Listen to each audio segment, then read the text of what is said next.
नमस्कार, बिहार के digital media का जनक भारत लाइव देख रहे हैं। बिहार चुनाव की धरती है, चुनाव होते ही रहती है। एक चुनाव खत्म होता है और दूसरे चुनाव की सुगबुगाहट तैयारी शुरू हो जाती है। ये बात आप सिर्फ बिहार के लिए ही नहीं कह सकते हैं, क्योंकि जो वेस्ट बंगाल है, पश्चिम बंगाल है, वो भी बाजी मारते हुए इसमें दिख रहा है। आप अगर देखें, आंकड़े उल्टा करके देखें, अभी वर्तमान राजनीतिक परिस्थिति पर ध्यान दें तो सीधे तौर पर दिखेगा कि पश्चिम बंगाल में विधानसभा चुनाव खत्म हुए हैं पूर्ण बहुमत के साथ। ममता बनर्जी जी की पार्टी टीएमसी ने सरकार बनाया है, लेकिन इसके बाद ममता बनर्जी अभी से ही 2024 के रणनीति पर काम करना शुरू कर दी हैं। 2024 के लिए जोड़ तोड़ की राजनीति शुरू कर दी है। टीएमसी को राष्ट्रीय स्तर की पार्टी बनाने की कयावत में जुट गई हैं। लेकिन सीधे चल जाते हैं आप फिर से बिहार पर। बिहार में अभी पंचायत चुनाव का मौसम चल रहा है। आपको बता दें कि पंचायत चुनाव अब जो है आखिरी चरण में ही है। पंचायत चुनाव अब खत्म होने ही वाले हैं, लेकिन आपको बता दें कि पंचायत चुनाव को लेकर के जो है अलग अलग तरीके का माहौल बना हुआ है। पंचायत चुनाव में हमने देखा है कि बिहार की जो राजनीतिक गतिविधियां हैं वो थमी हुई सी नजर आ रही है। यूं तो पंचायत चुनाव पर प्रत्यक्ष रूप से किसी भी पार्टी के सिंबल पर प्रत्याशी नहीं उतरते हैं, लेकिन पार्टी का हस्तक्षेप जरूर होता है। आपको बता दें कि पार्टी का समर्थन किसी न किसी प्रत्याशी को पंचायत में जरूर होता है, क्योंकि बूथ स्तर तक अगर किसी भी पार्टी को पहुंचाना है तो ऐसे में पंचायत चुनाव बेहद अहम हो जाता है। इसके बाद हमने ये भी देखा था कि बिहार में उपचुनाव यानी कि जो तारापुर और कुशेश्वर स्थान में संपन्न हुए हैं, उस दौरान बिहार के राजनीतिक गतिविधि में हलचल तेज भी हुई थी। लेकिन इसके बाद हमने देखा कि जैसे ही जो उपचुनाव खत्म हुए, उपचुनाव के समाप्ति के साथ ही हलचल भी कहीं ना कहीं दम तोड़ दिया। इसके बाद हम देख रहे हैं कि पंचायत चुनाव में किस प्रकार से सभी दल जो हैं अभी चुप्पी साध करके रखे हुए हैं।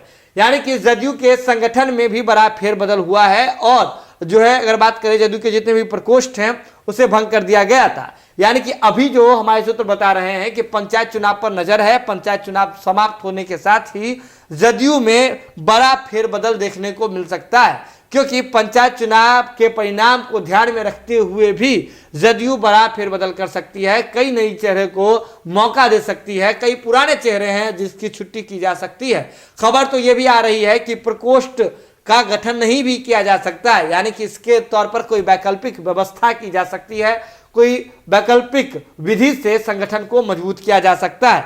यानी कि बात अगर देखें तो जदयू के जो राष्ट्रीय अध्यक्ष हैं ललन सिंह जी हो, चाहे प्रदेश अध्यक्ष उमेश सिंह कुशवाहा हो, आपने सुना होगा कि वे अक्सर कहते हैं कि जदयू को बूथ स्तर तक मजबूत करना है। ऐसे में पंचायत स्तर तक अगर किसी पार्टी का पकड़ हो जाए तो फिर क्या कहने। आपको बता दें कि नीतीश कुमार जी खुद व्यक्तिगत रूप से चाहते हैं कि जदयू का संगठन मजबूत हो और इसके लिए लगातार जदयू के कई अधिकारी हैं जो यात्रा करते हुए दिखते रहते हैं। चाहे बात आप उपेंद्र कुशवाहा की कर लीजिए या फिर जदयू के जो प्रदेश अध्यक्ष हैं उमेश सिंह कुशवाहा जी अलग अलग क्षेत्रों की यात्रा पर निकलते ही रहते हैं अक्सर, और वहां से फीडबैक बिहार के मुखिया नीतीश कुमार जी को भेजते रहते हैं।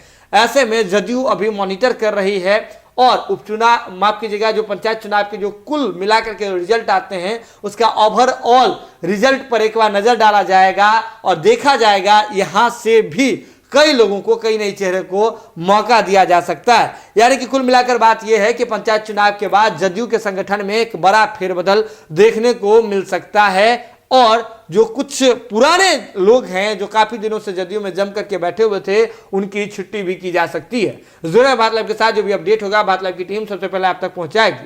इसके लिए जरूरत है कि भारत लाइव की खबरों को आप यूं ही देखते रहें, शेयर करते रहें और हमारा मनोबल बढ़ाते रहें। बहुत बहुत धन्यवाद।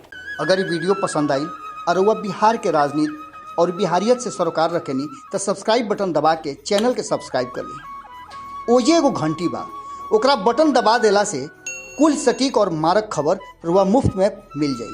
अगर रुआ पत्रकारिता के हमनी के नया प्रयोग में सहयोग कर चाहतानी तो ज्वाइन बटन दबा दी। पेटीएम नंबर नोट कर ली 9386816700। धन्यवाद।